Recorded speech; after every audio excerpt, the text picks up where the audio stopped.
Good morning, everybody, and welcome to the Recovery Classroom. My name is Drew. I am an alcoholic through and through.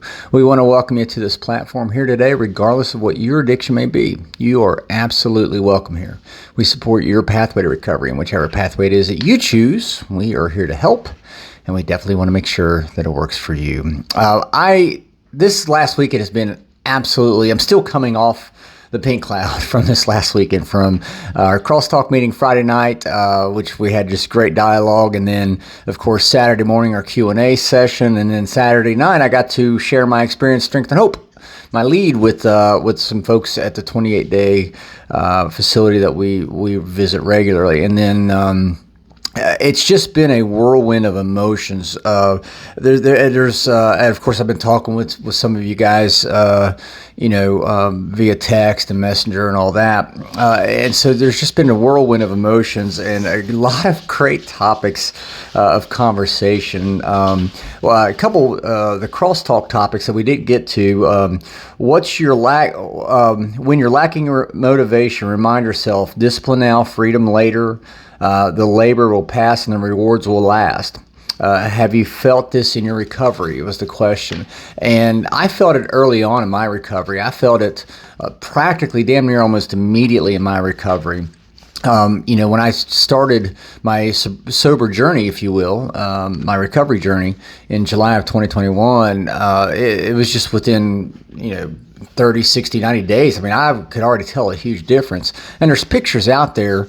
There are some pictures of me before I stopped drinking, and then like 6 months after I stopped drinking. And they always say that, the body is the physical manifestation of what goes on in our minds. And I'm a firm believer in that. And so obviously, before I stopped drinking, you could see I had problems up here.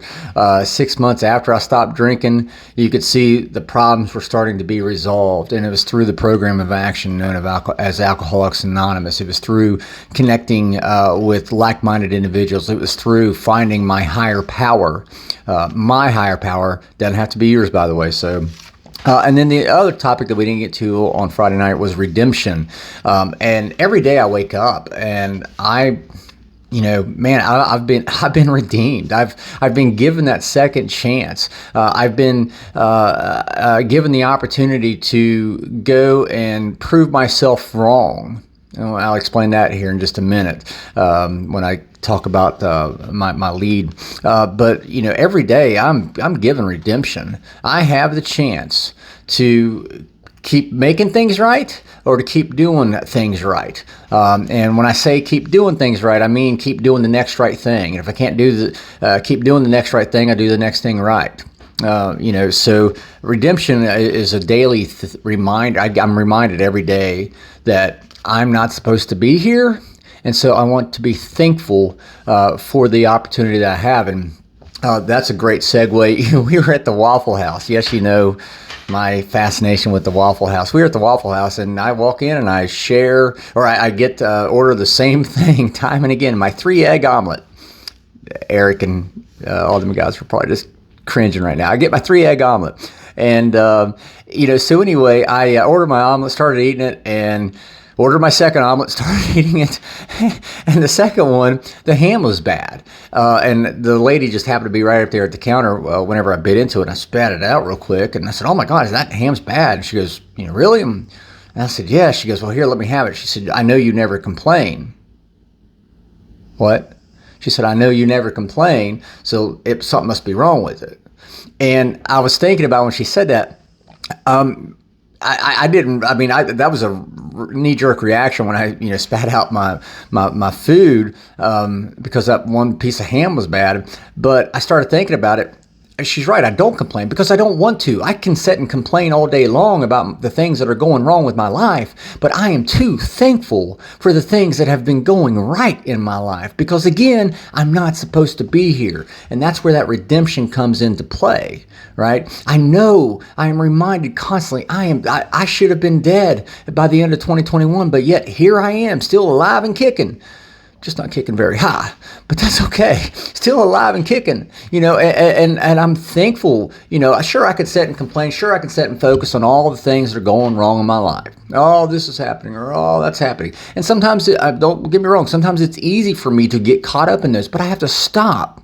I have to stop and start praying and meditating to a God of my own understanding, all right, who I understand to be God, and just start reminding myself, allowing Him to remind me, I'm not supposed to fucking be here today.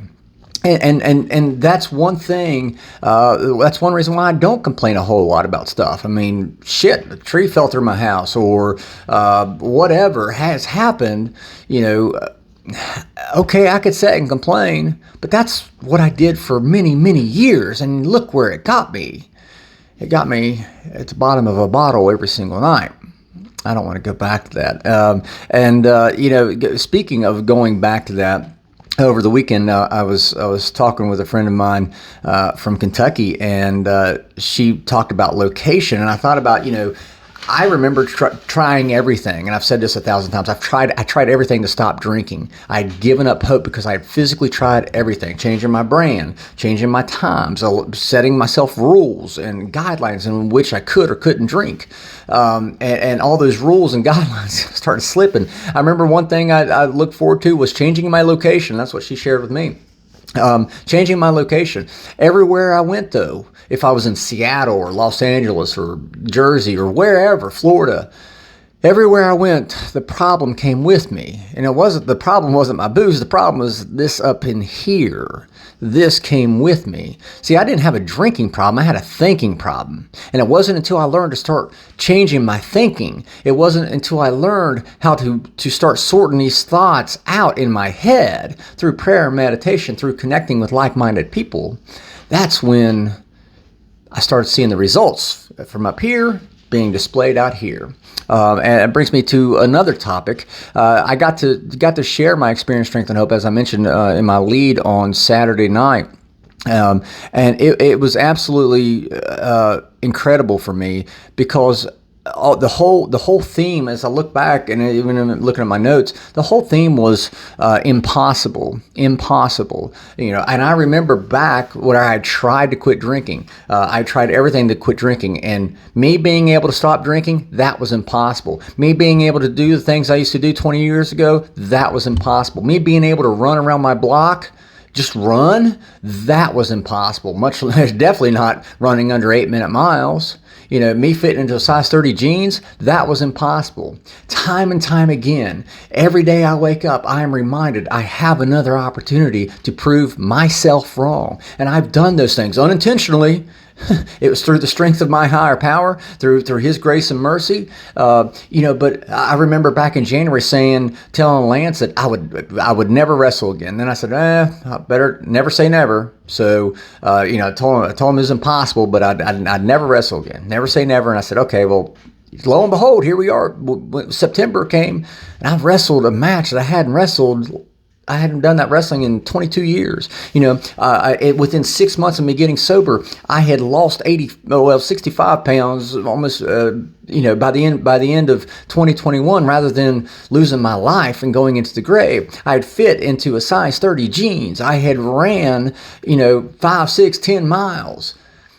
Everything I thought was impossible, I learned that was possible. And I made it possible through my connection with my higher power and surrounding myself with like-minded individuals. And to that point, I want to touch on, I'm throwing a lot out here, I want to touch on one last thing. Standing outside the parking lot the other night, me and a couple alcoholics were talking, and one of which I sponsor, and then he sponsors the other guy. And the other guy said, I don't know what I would ever do if you guys went back out. He said, I don't know what I would ever do if you guys went back out. And man, that rocked my world when he said that. I was just like, holy shit, I never thought about it like that. I mean, I had, but it hadn't really hit home. And what he was saying was, Drew, I'm holding you accountable. I'm holding my sponsor accountable too. He was holding both of us accountable. And that reminded me of the importance of working with others. See, we're holding them accountable, but they too are holding us accountable. So whenever I get discouraged or whatever, I can remember this guy who said, I don't know what I would do if you guys ever went back out. And I hope that you guys make the decision to stay in the program, stay involved in a 12-step program, work those steps, whatever that may look like, keep working. Today is another day. With that being said, I will let you guys go. Thank you guys for letting me come in and share 5 to 10 minutes of your day with you. You guys keep me sober. I couldn't be more appreciative. Remember, guys, you can't get drunk if you don't take that first drink.